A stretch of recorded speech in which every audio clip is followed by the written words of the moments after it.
Mesdames, Messieurs, bonsoir. C'est un plaisir de vous retrouver ce soir sur CamNews 24 à l'écoute de votre émission hebdomadaire Conversation. Au menu ce soir, échange entre les membres de la CGN sur le thème « Les problèmes de l'électrification dans le septentrion ». Il s'agit du déficit énergétique observé autrefois dans cette zone.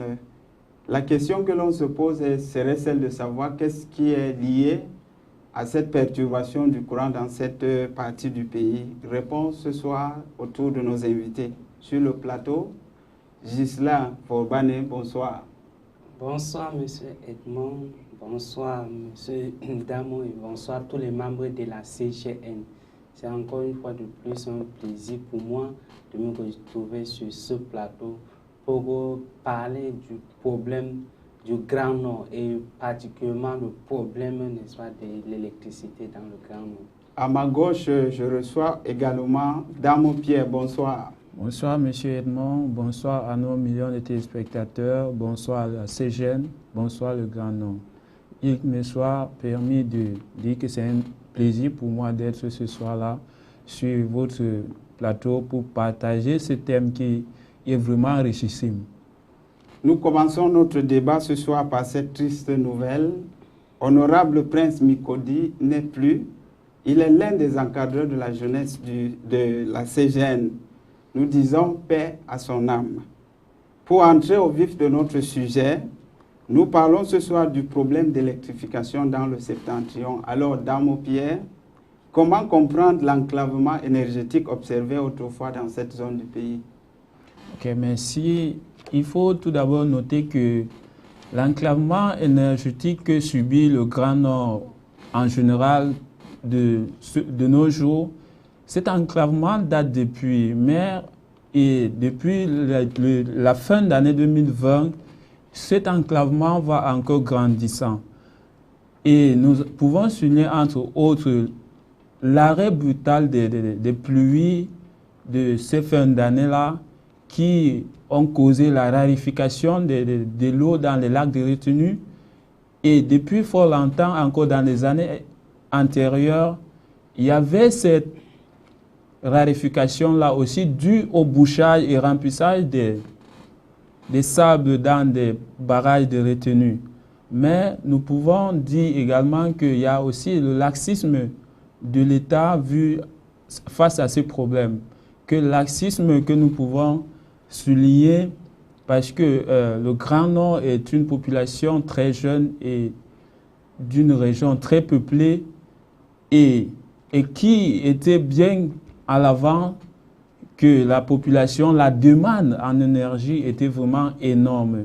Mais il s'avère que l'État a sommeillé un tout petit peu sur cette charge-là qui vient à point nommé booster et causer ces déficits que nous le remarquons depuis ces derniers temps. Merci. Alors, Vauban et Ghislain, vous avez suivi, il a posé le problème. Alors, le Grand Nord ne possède-t-il pas un potentiel énergétique à suffisance pour alimenter tous les ménages? Je voudrais savoir qu'est-ce qui pose réellement problème. Avant de parler de ce qui pose problème, je vais d'abord souligner le contexte du Grand Nord, particulièrement le taux d'accès à l'électricité dans le Grand Nord. J'ai essayé, n'est-ce pas, de faire le calcul sur la base du taux donné par le gouvernement et la somme des taux d'accès à l'électricité de 3 régions donne 7,96%. Donc dans le Grand Nord, on n'a même pas 20% de populations qui ont accès à l'électricité. Vraiment, c'est une situation criarde. Et là même, c'était avant que la situation actuelle ne vienne. Est-ce que le Grand Nord ne possède-t-il pas de potentiel pour pouvoir produire assez d'énergie pour les activités que nous avons, n'est-ce pas, au quotidien? Je vais souligner d'abord le potentiel énergétique du Cameroun. Les statistiques ont montré que le potentiel énergétique du Cameroun est à 23 000 mégawatts. 23 000 mégawatts. ça peut alimenter au-delà du Cameroun. Et revenons seulement du côté de biomasse. Le Cameroun, n'est-ce pas, est en deuxième position en termes de réserves mondiales. Et en Afrique, le Cameroun a le deuxième potentiel énergétique après le Congo. Nous avons aussi, n'est-ce pas, l'énergie solaire photovoltaïque qui est, n'est-ce pas, l'énergie renouvelable, et cette énergie nous est offerte gratuitement par la nature.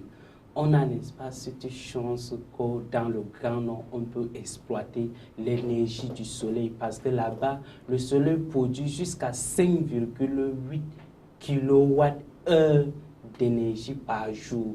Donc vous imaginez, rien qu'avec l'énergie solaire, on peut, n'est-ce pas, satisfaire à la demande en énergie électrique dans le Grand Nord. Il y a, n'est-ce pas, il y a aussi l'énergie solaire, l'énergie, je voulais parler plutôt de l'énergie éolienne, la production de l'énergie à partir du vent, à Kaeli. Ce site a été, n'est-ce pas, testé et toutes les conditions se réunissent pour produire de l'électricité à partir du vent. Et là, on voit d'une manière naturelle le Grand Nord, en particulier le Cameroun en général, ne devrait pas avoir de problème de production d'énergie électrique. Ça veut dire, n'est-ce pas, on doit chercher plutôt la cause ailleurs, pas, n'est-ce pas, au niveau du potentiel. Sinon, le potentiel, il y en a. Maintenant, donc, questionnons donc notre conscience. Est-ce que nous avons donc cette volonté d'alimenter le Grand Nord, en particulier, n'est-ce pas, en énergie électrique? Bon, voilà, n'est-ce pas, en fait, la question, donc, chacun devait, n'est-ce pas, répondre, en fait. Merci pour cette intervention. Damo, comme vous avez si bien ciblé les problèmes que nous rencontrons, alors est-ce que le gouvernement a-t-il pris des résolutions pour pallier au déficit énergétique observé dans cette partie du pays? Oui, vu les problèmes que nous venons tout à l'heure de souligner, il faut noter que face à ces problèmes, il y a des mesures prises par le gouvernement. Lesquelles mesures nous pouvons, par exemple, il y a déjà la volonté du gouvernement qui a déjà mis sur pied certaines centrales photovoltaïques que nous pouvons le constater dans le nord, à l'exemple du Guidère, il y a une mise sur pied d'une centrale photovoltaïque qui a une capacité de 15 MWh. Également dans l'extrême nord, à Maroua plus particulièrement, il y a une centrale photovoltaïque également d'une capacité de 10 MWh, sans toutefois délaisser la Damawa. Et comme ça ne suffisait pas, le gouvernement a encore transféré ces derniers temps la centrale thermique qui était octroyée à la population du centre, qui était à Ouhala, qui a été transférée dans le Grand Nord. Donc, face à ces problèmes, il y a une volonté, il y a une main magnanime tendue aux populations du Grand Nord en particulier, que l'État est en train d'aménager au jour le jour, et donc pour pallier à ces différents problèmes. Alors, vous parlez de quelques sites qui ont été aménagés pour pallier à ce problème, mais est-ce que tous ces sites sont-ils fonctionnels, sont opérationnels? Vu par exemple ces sites qui ont été aménagés, il fallait que je souligne également la mise au pied du central hydroélectrique de Birni Awarak dans l'Adamawa toujours, qui a été mis sur pied, mais malgré il y a eu l'arrêt des travaux face au financement de la Exim Bank. Ce financement a été interrompu et donc du coup il y a l'arrêt des activités du côté de la centrale hydroélectrique de Birni Awarak. Mais concernant les centrales photovoltaïques, c'est en cours de réalisation. Donc nous attendons dans les prochains jours, la fin d'année 2021, pour en espérer en faire bon usage. Alors, Monsieur Vobane Gislain, quel est l'impact que les coupures d'énergie dans le Grand Nord peuvent poser à la population? L'impact, je pense que l'impact est visible. Tout le monde voit en réalité l'impact, n'est-ce pas, du manque de l'électricité dans le Grand Nord. Je vais appeler ça manque, parce que même les chefs-lieux de région, n'est-ce pas, n'ont pas accès à l'électricité.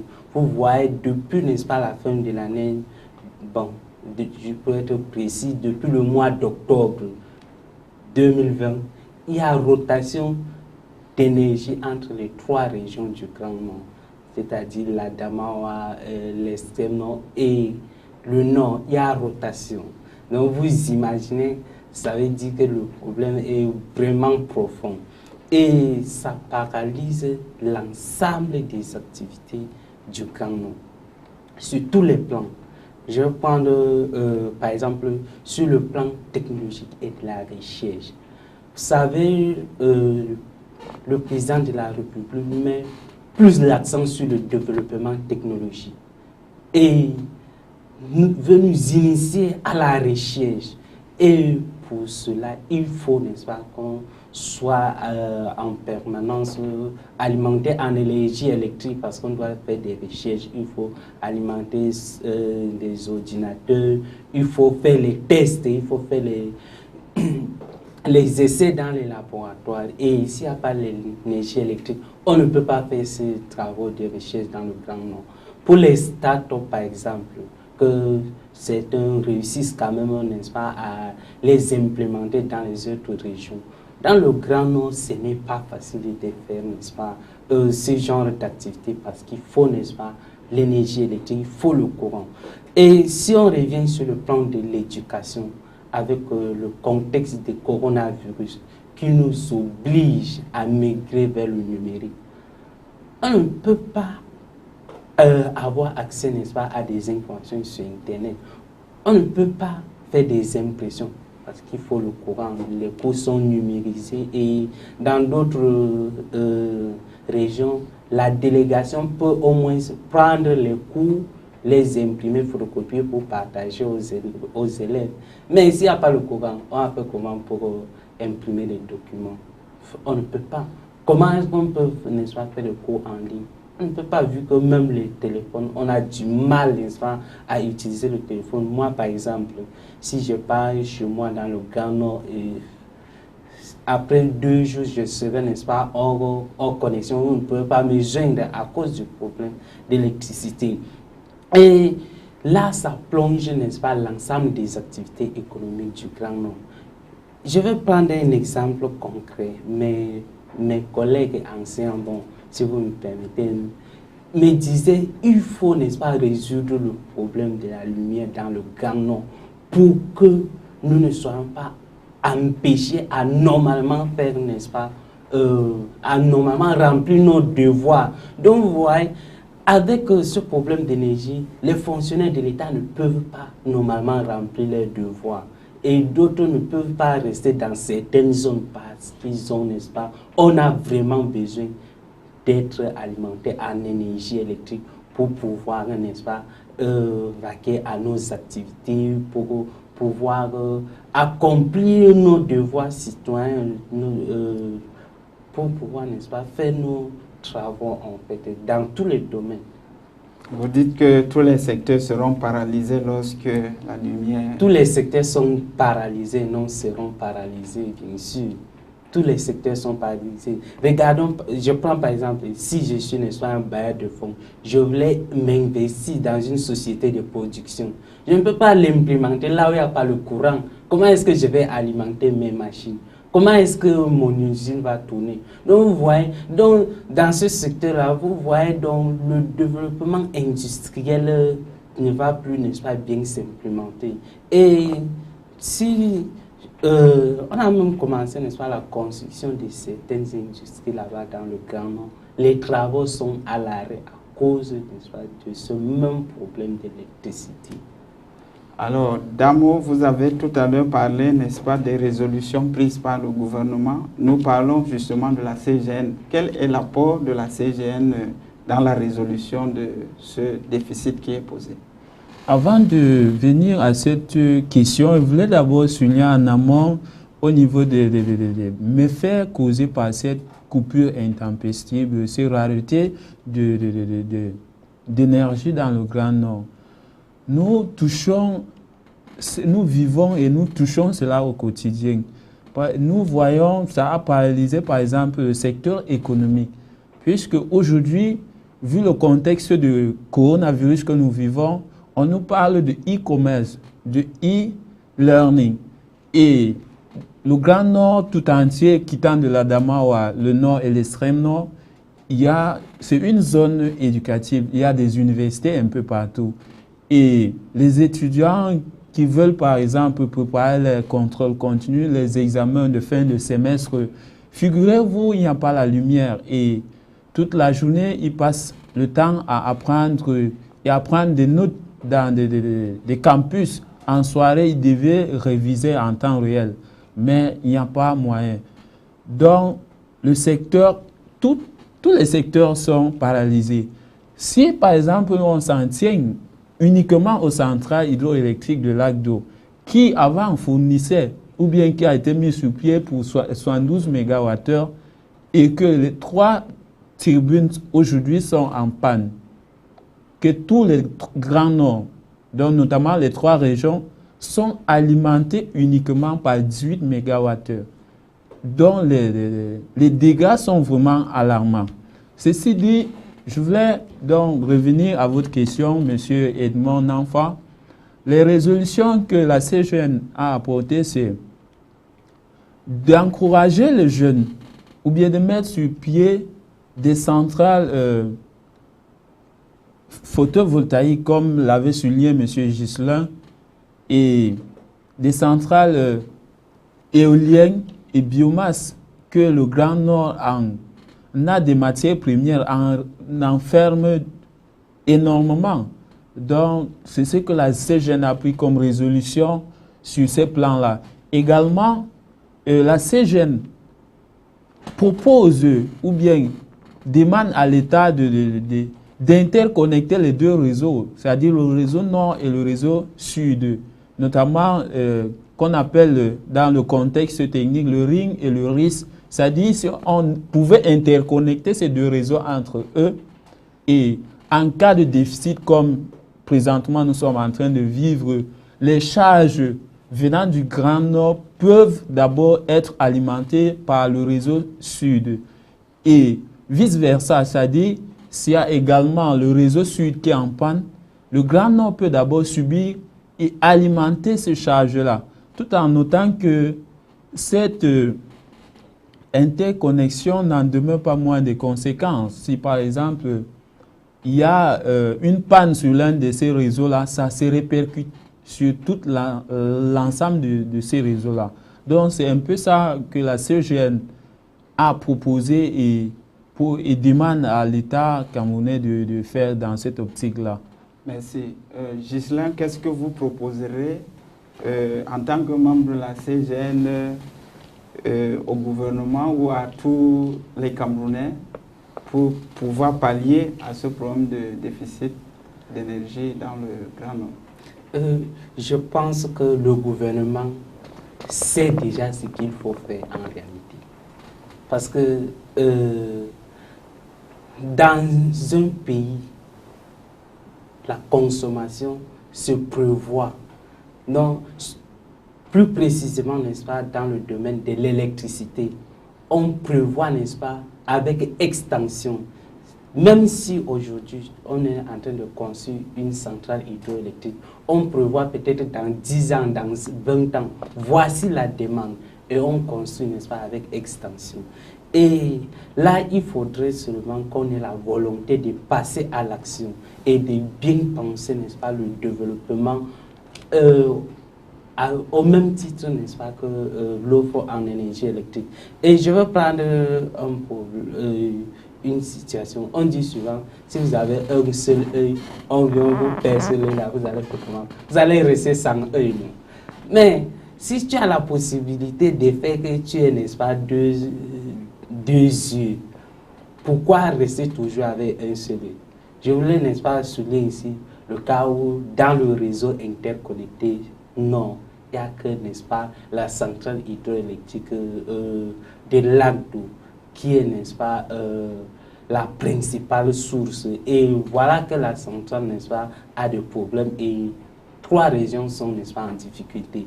Et revenons même, n'est-ce pas, sur la société de production et de transport, de distribution.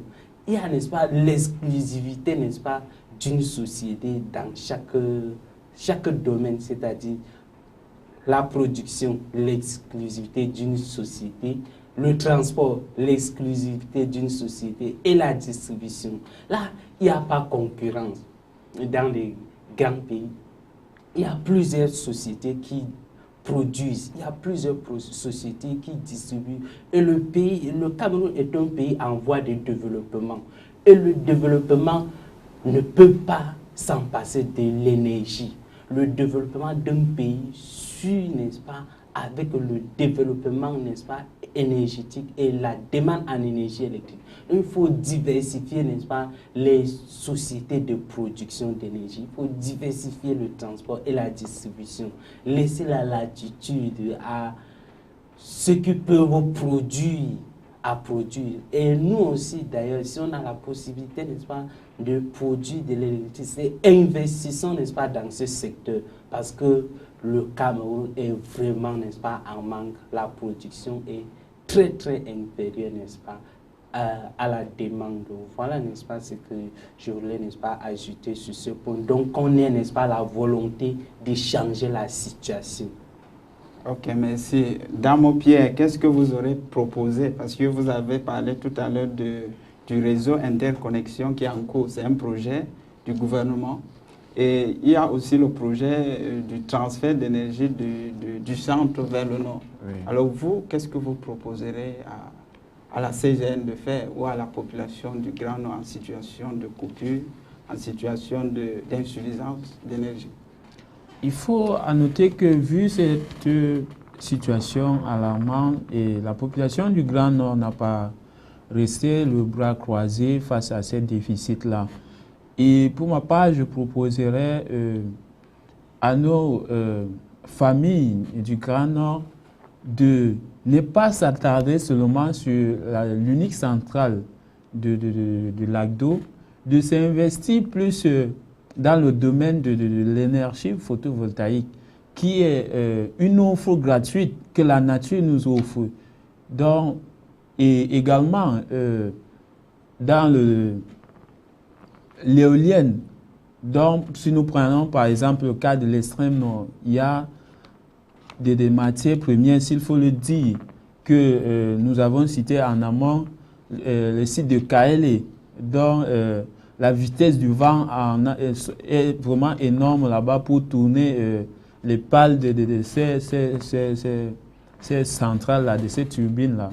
Donc, c'est en quelque sorte un peu ça. Si on reste les bras croisés face à ces déficits, nous serons butés vraiment, puisque là déjà, nous subissons déjà au quotidien, nous subissons déjà énormément dans presque tous les domaines. Face à ces choses-là, puisque les jeunes du Grand Nord se plaignent du problème de l'employabilité. Et là, s'ajoute encore le problème d'énergie et ça a paralysé le secteur économique que je veux peut-être revenir. Vu dans l'Adama, par exemple, il y a eu transfert de l'usine de la cimenterie Dangote qui, à présent, est à l'arrêt à cause toujours du déficit énergétique. La cimenterie de Figuil est toujours à l'arrêt à cause du déficit de l'énergie. Donc, j'implore vivement les jeunes du Grand Nord de s'investir plus dans ce secteur d'énergie qui est les cellules photovoltaïques que de compter uniquement sur la centrale hydroélectrique qui, depuis belle lurette, est en chute drastique en termes de production d'énergie. Merci. Mesdames, Messieurs, nous sommes arrivés à la fin de notre émission. Forban et Ghislain, qu'est-ce que vous proposez, quel est votre mot de sortie? Ok, merci pour... En ce qui concerne mon mot de sortie, vraiment, il faudrait, n'est-ce pas, que nous ayons, n'est-ce pas, à cœur l'amour du pays. Qui dit l'amour du pays, n'est-ce pas, dit l'intérêt général. C'est pour dire que c'est nous qui, bon, le gouvernement qui décide, n'est-ce pas, de quoi faire, et le gouvernement a, n'est-ce pas, le moyen, n'est-ce pas, de faire tout. Donc, en termes d'économie, d'énergie et, en fait, dans tous les secteurs. Donc, il faudrait que nous qui serons, n'est-ce pas, les futurs cadres du gouvernement, que nous grandissions avec la logique de penser, n'est-ce pas, le développement à l'avance, surtout du côté du secteur énergétique, et d'implémenter cela, parce que si on pense, on n'implémente pas, ça ne sert à rien. Il faudrait, n'est-ce pas, qu'on implémente nos idées. Et il n'y a pas meilleur aujourd'hui, n'est-ce pas, que le secteur de l'énergie renouvelable. Et le Grand Nord est, n'est-ce pas, le champ de l'énergie renouvelable. Non seulement ça permet de lutter contre le réchauffement climatique dont le monde entier décrit la situation, mais c'est moins cher et accessible à tout le monde. Pas besoin de grandes expériences, n'est-ce pas, pour s'y investir. Et je vous dis bonsoir, j'espère qu'à la prochaine fois, je serai encore des vôtres. Merci. Alors, Dame Pierre, quel est votre mot de sortie? Ok, Monsieur Edmond Kamga, moi j'invite tous les jeunes face à ces problèmes qui nous minent, et j'invite les jeunes, vu le contexte que l'État nous propose, la décentralisation par exemple. Donc j'invite chacun de la jeunesse en fait du Grand Nord de se poser la question: qu'est-ce que je peux faire pour mon village? Qu'est-ce que je peux apporter en termes d'énergie pour le développement de ma localité?